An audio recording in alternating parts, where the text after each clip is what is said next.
ശുചീകരണം നടത്തി. കൊണ്ടാഴി ഗ്രാമപഞ്ചായത്ത് 2-ാം വാർഡിൽ മഴക്കാല പൂർവ്വ ശുചീകരണ പ്രവർത്തനത്തിന്റെ ഉദ്ഘാടനം വാർഡ് മെമ്പർ കെ സുദേവൻ നിർവഹിച്ചു. Junior health inspector Anagha, Sreeja, Vimala, Shantha എന്നിവർ ശുചീകരണ പ്രവർത്തനങ്ങൾക്ക് നേതൃത്വം നൽകി.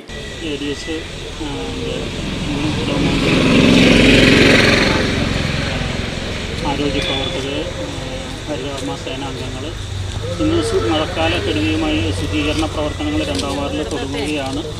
മറ്റ് വിവിധ മേഖലകളിൽ നടന്നുകൊണ്ടിരിക്കുന്നുണ്ട്. ഇത് നമ്മുടെ തീപ്പാറ സ്റ്റാർട്ടിൽ വായനശാല, കണ്ണേരിക്കാട് ഭാഗം, തേക്കുമുറി പ്രത്യേകം ശ്രദ്ധിക്കേണ്ട കാര്യം ഈ പറഞ്ഞ മാതിരി നമ്മുടെ വീടുകളിലുള്ള മുഴുവൻ വേസ്റ്റുകളും ചാല് കൊടുന്നിടുന്ന ഒരു പ്രവണതയുണ്ട്. ഹെൽത്തിൻ്റെ ഭാഗത്തു നിന്നൊക്കെ വളരെ കർശനമായിക്കൊണ്ട് തന്നെയാണ് ഹരിതകർമ്മ സേന ഉൾപ്പെടെ പോകുന്നത്. അത്തരത്തിൽ കണ്ട നല്ല ഒരു ഫൈൻ ഉൾപ്പെടെ വരുന്നതാണ്. അത് നമ്മുടെ വീടുകൾ തോറും മനസ്സിലാക്കിക്കൊണ്ട് ഹരിതകർമ്മ സേന വരുമ്പോൾ അവരെ അത് ഏൽപ്പിച്ചുകൊണ്ട് പോകുക. ഇന്ന് 2-ാം വാർഡിൻ്റെ ഈ വെള്ളക്കെട്ട് കെടുതി മൂലം മറ്റ് കണ്ടമാന കുപ്പികളും കാര്യങ്ങളൊക്കെ റോഡുകളിലൂടെ ഒഴുകിക്കൊണ്ടിരിക്കുകയാണ്. അതിൻ്റെ ഹെൽത്തിൻ്റെ ആളുകൾ, ആശാവർക്കർമാരൊക്കെ ഉൾപ്പെടെ ഇനിയും നമ്മുടെ വാർഡിലെ മുഴുവൻ ആളുകളും റോഡുകളിലേക്ക് മറ്റ് വേസ്റ്റുകൾ വലിച്ചെറിയാതിരിക്കാൻ വേണ്ടി ശ്രമിക്കണം. എന്തായാലും ഇന്ന് ഇതിൻ്റെ ഔദ്യോഗികമായ ഉദ്ഘാടനം ചെയ്തുകൊണ്ട് എല്ലാവർക്കും നന്ദി, നമസ്കാരം ചെയ്യുന്നു.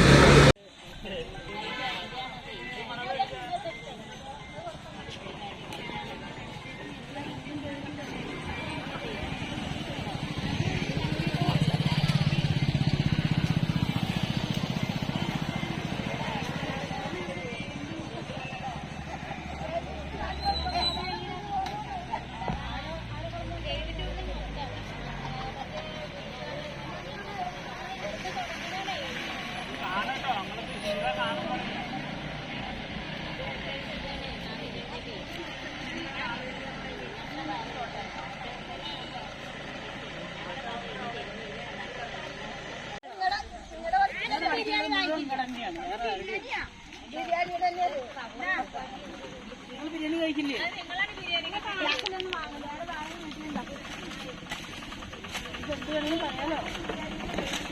എന്താ പറയുക, തൊഴിലുറപ്പുകാർക്ക് ബിരിയാണി ഉണ്ടെന്നോ?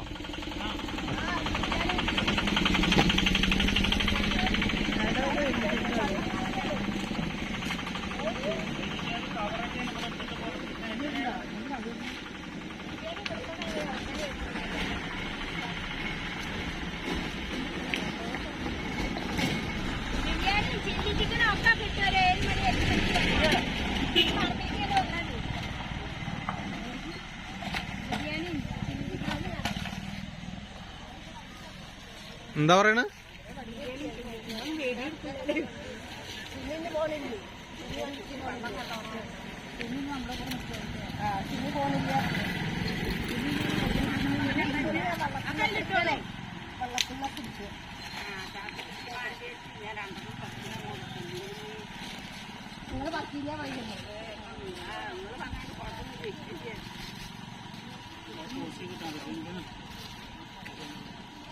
ആരെ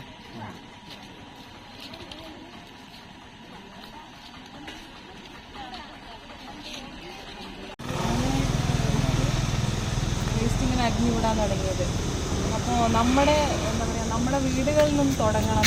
നമ്മൾ ചെറിയ കുട്ടികളെ ഇപ്പോഴേ തന്നെ ശീലിപ്പിക്കണം. വീട്ടിലൊരു വേസ്റ്റ് ബാസ്ക്കറ്റ് ഇട്ടിട്ട് പ്ലാസ്റ്റിക് ഒരു ബോക്സിൽ കടലാസ് അങ്ങനത്തെ കത്തിക്കാൻ പറ്റുന്ന സംഭവങ്ങൾ വേറൊരു ബോക്സിൽ വീടുകളിൽ നിന്ന് തുടങ്ങിയാൽ മാത്രമേ നമുക്ക് എന്താ പറയുക, നമ്മുടെ തലമുറയോ ഇങ്ങനെയാണ്. ഇനി അടുത്ത വരുന്ന തലമുറയെ നമ്മൾ ഇപ്പോൾ തന്നെ പരിശീലിപ്പിക്കാം. നമ്മുടെ പാഠ്യപദ്ധതികളിലൊക്കെ ഇപ്പോൾ തന്നെ നമ്മുടെ മാലിന്യ സംസ്കരണം എന്നുള്ളത് സിലബസിൽ ഉൾപ്പെടുത്തണം. പിന്നെ ആരോഗ്യ പ്രവർത്തക എന്നുള്ള നിലയിൽ എനിക്ക് പറയാനുള്ള കാര്യം വെച്ചാൽ മഴക്കാലമാണ് വരാൻ പോകുന്നത്. എല്ലാ അസുഖങ്ങളുടെയും കാലമാണ് മഴക്കാലം. പിന്നെ വീടിന് ചുറ്റും ആരും പ്ലാസ്റ്റിക് ഒന്നും വലിച്ചെറിയാതിരിക്കുക. പ്ലാസ്റ്റിക് ഇപ്പം വീടുകളിൽ നിന്ന് കളക്ട് ചെയ്യുന്ന സംവിധാനം നമുക്ക് നിലവിലുണ്ട്. ഒരു 50 രൂപ കൊടുത്താൽ നമുക്ക് എല്ലാ മാസത്തെയും പ്ലാസ്റ്റിക് വേസ്റ്റ് വൃത്തിയാക്കിയാൽ അവർ കൊണ്ടുപോകും. അവരോട് എല്ലാവരും സഹകരിക്കുക. അതേപോലെ തന്നെ വീടുകളിലും പരിസരത്തുള്ള വെള്ളം കെട്ടിക്കിടക്കുന്ന എല്ലാ സാഹചര്യങ്ങളും ഒഴിവാക്കുക. പിന്നെ